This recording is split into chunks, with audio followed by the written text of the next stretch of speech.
All right, so I sold some United States Steel options yesterday, call options. As you can see, it started pre-market, it was up 3%.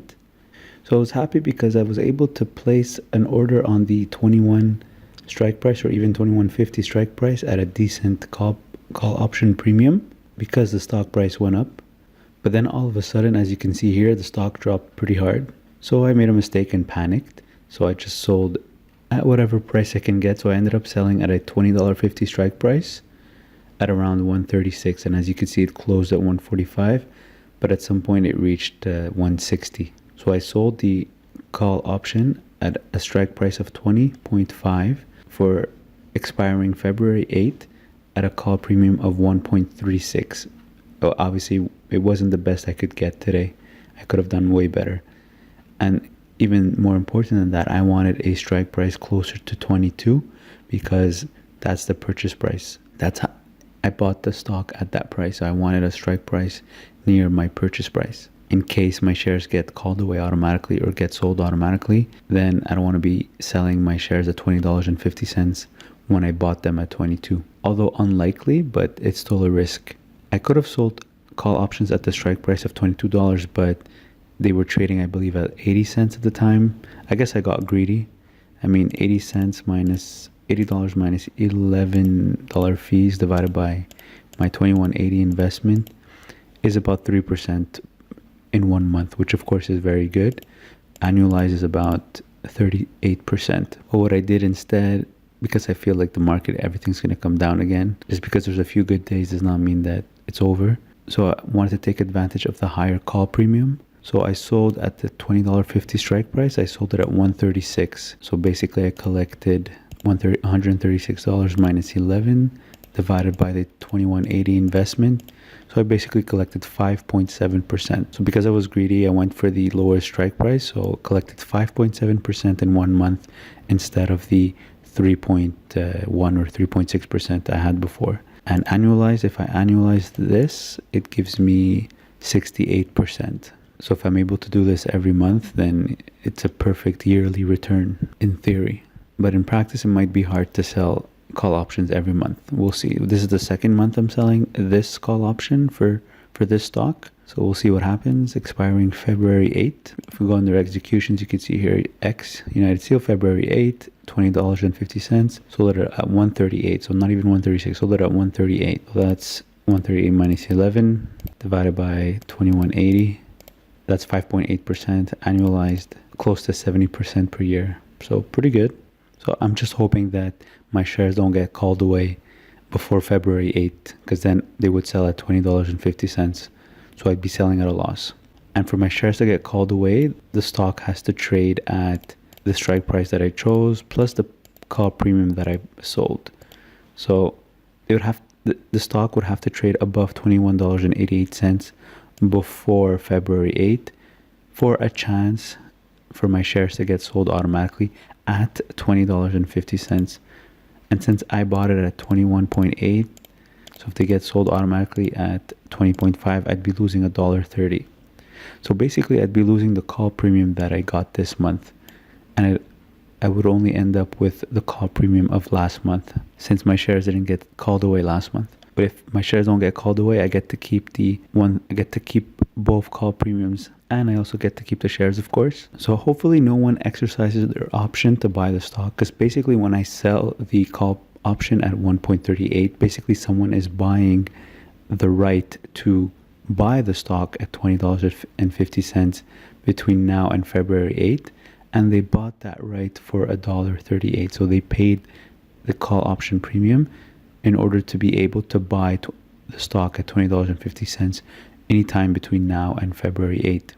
But the only reason you would do that is if you believe that between now and February 8th, the stock will surpass $20.50 plus the call premium, and will surpass it by a lot, not just by a few cents. So in 1 month, if you really think that this stock is going to be trading at $25, for example, then yes, you could probably buy the premium. You could probably pay a premium in order to get the right to buy the stock at any time between now and February 8th at $20.50. And if it reaches $25, then you could just exercise your right, buy it at $20.50 and sell it at $25.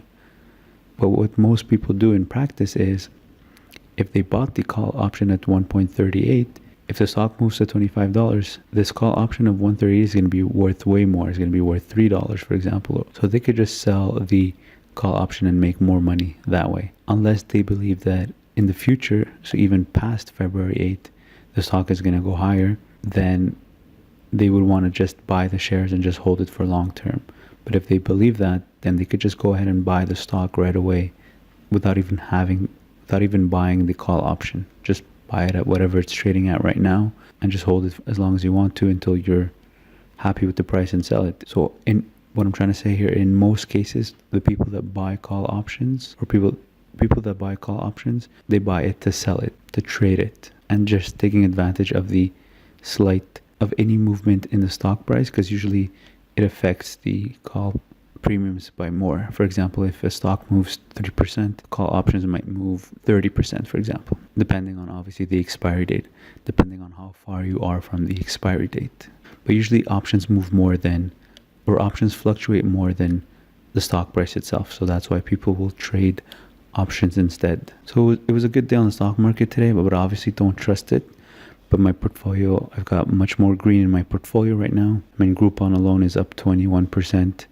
GE is up 11%. I never thought I'd say that in the same sentence.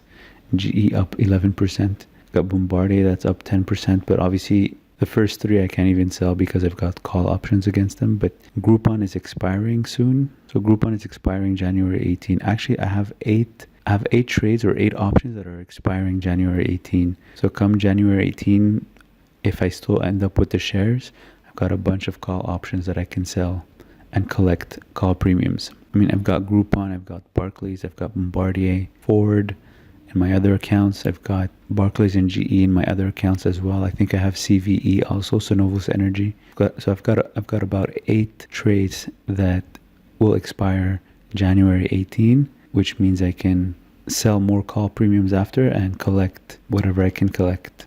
I might just sell the shares for Groupon. Who knows how I feel? I mean, if come January 18, Groupon is still trading at 3.5 or even $4, I mean, at a 20% or 30% gain, I could probably just sell the stock instead of keeping it and selling covered calls every month. GE I'll probably keep because I think it's got potential to go even higher. Bombardier I'll probably keep as well. So I've got Amazon that's up 7%, Google up 7%, American Airlines is up 6%.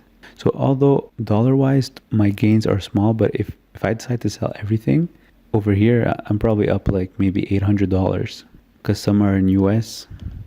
Yeah, I've got already easily 600 in US, so it's probably more than that. It's probably $1,000. If I sell all my profitable trades right now or all my profitable positions, I could be up easily over $1,000 Canadian.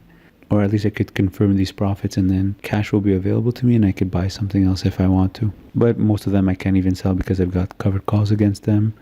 Amazon, I mean, I had a chance to sell it at $17.70, so I'm not going to sell it at $16.29 because I'm going to feel like I left money on the table. I'm very confident in Google. I'm going to keep it till like $1,300. Snapchat I can't sell either in 2 years. American Airlines, I sold covered calls, so I can't sell either. MasterCard I could sell, but I had a chance to sell it at $210, so I'm not going to sell it at $191. Same thing for Qualcomm, so I'm most likely going to end up keeping all these. But it's good to see that I've got some positions that are positive. And my worst position is Apple at 17% loss, but I had a chance to buy more Apple at 142 and I definitely missed it by half a cent or something because I placed an order at 142 and it actually reached 142. The lowest of the day was 142, but my order didn't go through. But if I had bought it at 142, it would have definitely helped out my average price. I think I still have I left the order and I changed it a bit just to make sure it gets executed next time. So the problem is I place my order pre-market, but then I don't look at it because I'm busy at work and just hope that the stock obviously reaches that price. And then at the end of the day, I noticed that it reached 142 while the order that I placed was 142. So I was very close but missed out on it for some reason. All right, so I just wanted to share with you how much I sold for the call option on United States Steel and how you can collect an extra income from stocks that you hold, but it comes with a risk, of course, which I explained. But yeah, so if I'm able to do this every month with United States Steel, so last month it was also 5%, this month 5.7%. So I could potentially get 60% yearly return with this stock. Or I could also lose it, or I could also get my shares called away this month, $20.50. So we'll see what happens. I guess there's no such thing as easy money. Always comes with a risk, but it's fun while it's working, right? So if you have any questions, leave them in the comments below. If you're going to open an account with Questrade to trade on the stock market, use my referral code in the description below the video to get between $25 and $250 back, depending on your deposit. Also check out some more referral links in the description below the video to help support the channel. Thanks for watching.